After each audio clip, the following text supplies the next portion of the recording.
Everyone, welcome to our channel Shades of Life. So today we are going to learn the first lecture of geography which is solar system. तो जो भी topics आज हम पढ़ने वाले हैं वो सारे SSC CGL and other government exam point of view से बहुत इंपॉर्टेंट है.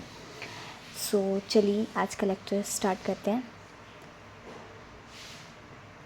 ओके सो आज के जो टॉपिक्स हैं वो होने वाले हैं universe and solar system. By the way chapter का नाम होने वाला है सोलर सिस्टम. आपको काफ़ी आइडिया भी होगा इसके बारे में एंड ये टॉपिक्स काफ़ी इंटरेस्टिंग है पढ़ने में. So let's get started. हमारा फर्स्ट टॉपिक है वो है यूनिवर्स. इसके बारे में आपको काफ़ी हद तक आइडिया होगा भी. जैसे कि हमारा यूनिवर्स है उसमें अ लॉट ऑफ गैलेक्सीज़ हैं एंड गैलेक्सीज़ के अंदर काफ़ी जो है वो प्लैनेट्स होते हैं. जैसे कि हम मिल्की वे गैलेक्सी में रहते हैं एंड उसके अंदर सोलर सिस्टम है जिसमें कि हम एक प्लैनेट अर्थ पे रहते हैं. सो यूनिवर्स इज़ सो वास्ट. इसमें बहुत सी गैलेक्सीज़ हैं, पता नहीं बिलियंस ऑफ, जिसका हमें आइडिया भी नहीं है. तो इसके बारे में काफ़ी थ्योरीज़ भी हैं, उसके बारे में भी अभी देखेंगे आगे. सबसे पहले इसके कुछ इंपॉर्टेंट्स पॉइंट्स देख लेते हैं जो हमें याद रखने हैं. वो हैं कि universe was formed almost 13.8 billion years अगो. ऐसे माना जाता है, of course it's not confirm, लेकिन ऐसा माना जाता है कि 13.8 बिलियन ईयर्स अगो हमारे यूनिवर्स का जन्म हुआ था. एंड इसकी स्टडी को हम क्या कहते हैं, इसको कहते हैं हम कॉस्मोलॉजी. ऑलराइट, सो नेक्स्ट एक डेफिनेशन आपको ये याद रखना है कि एस्ट्रोनॉमी किसको कहते हैं. इसको the study that deals with the celestial bodies is called astronomy. If you are wondering कि सेलेस्टियल बॉडीज़ क्या होती हैं, देन जितने भी यूनिवर्स में हम देखते हैं, प्लैनेट्स देखते हैं, स्टार्स देखते हैं एंड एस्ट्रॉइड्स एंड ऑल, इन सबको हम सेलेस्टियल बॉडीज़ कहते हैं. तो इसकी जो भी हम स्टडी करते हैं उसको एस्ट्रोनॉमी कहते हैं. इसके बारे में आपको पता भी होगा, आई होप.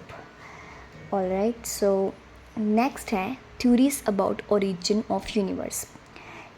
इसके लिए सबसे जो है वो पॉपुलर थ्योरी है वो है द बिग बैंग थ्योरी. इसके बारे में भी आपको आइडिया होगा.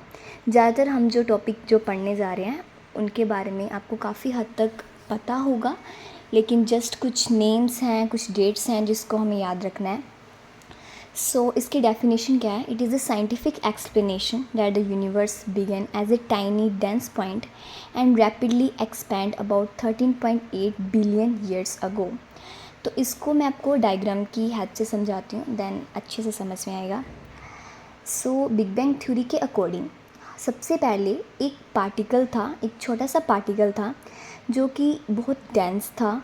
उसके अंदर गैलेक्सीज थी, लेकिन that was so dense and hot. But एक दिन क्या हुआ कि इसमें एक्सप्लोजन हुआ and after that explosion our universe started expanding. इससे जो भी डेंस मटेरियल था उसकी वो ऐसे बिखरने लग गया. जैसे कि आप देख सकते हैं यहाँ पे गैलेक्सीज काफ़ी डेंस हैं. Then it started like expanding. अभी तक भी हमारा यूनिवर्स कहा जाता है कि एक्सपैंड हो रहा है every moment, every second. Universe अभी तक भी एक्सपैंड हो रहा है. तो ऐसा कुछ मानना है बिग बैंग थ्योरी का. अभी अगर दोबारा से डेफिनेशन पढ़ेंगे तो अच्छे समझ में आएगा. It is a scientific explanation that the universe began as a tiny dense point and rapidly expand about 13.8 billion years ago. तो इसमें जो है एग्जाम पॉइंट ऑफ व्यू से हमें क्या चीज़ याद रखनी है, that this concept was given by George Lemaitre. I hope मैं इसकी सही प्रोनाउंसिएशन कर रही हूँ. if even if it's wrong then just cooperate. And in 1931 कब हुआ था इसका, इस थ्योरी का ओरिजिन 1931 में. एंड तो एक और थ्योरी है द स्टेडी स्टेट थ्योरी. इसको ज़्यादातर एक्सेप्टेबल ये ज़्यादा नहीं है, लेकिन फिर भी इसके बारे में पढ़ लेते हैं.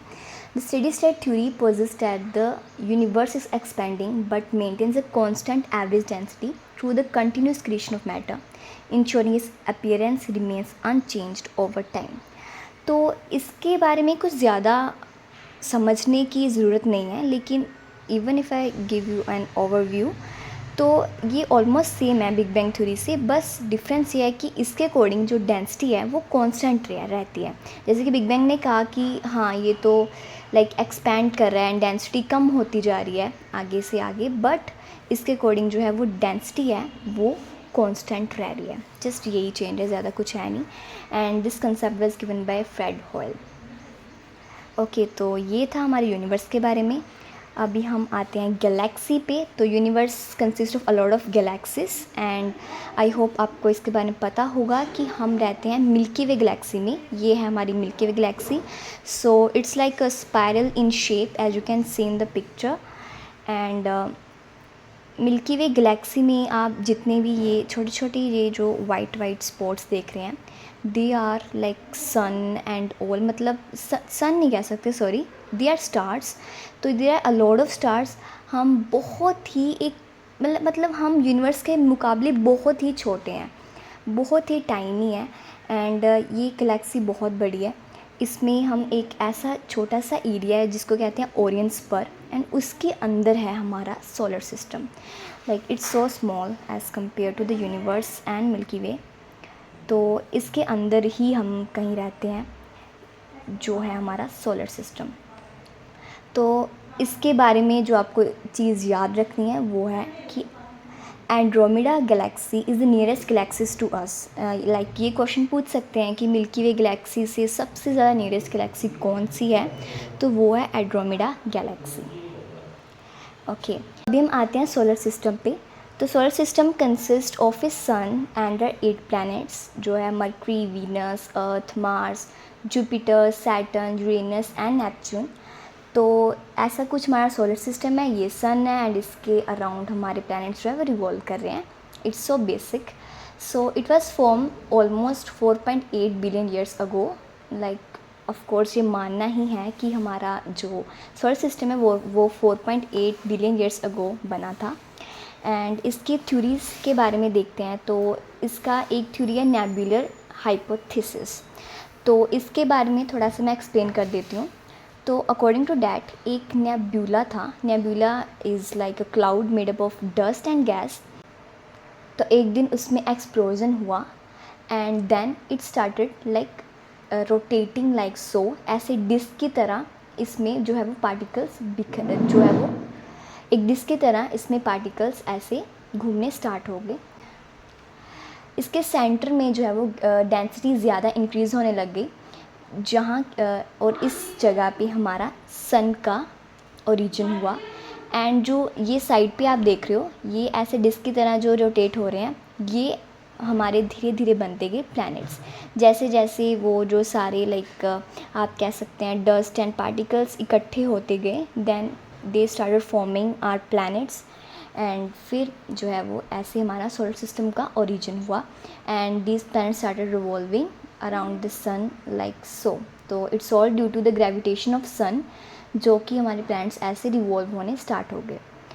सो ये कंसेप्ट दिया गया था इमैनुअल कैंट के द्वारा इन 1755 एंड उसके बाद इसमें कुछ इम्प्रूविज़न हुई एंड वो हुई थी लैप्लेस के द्वारा इन 1796।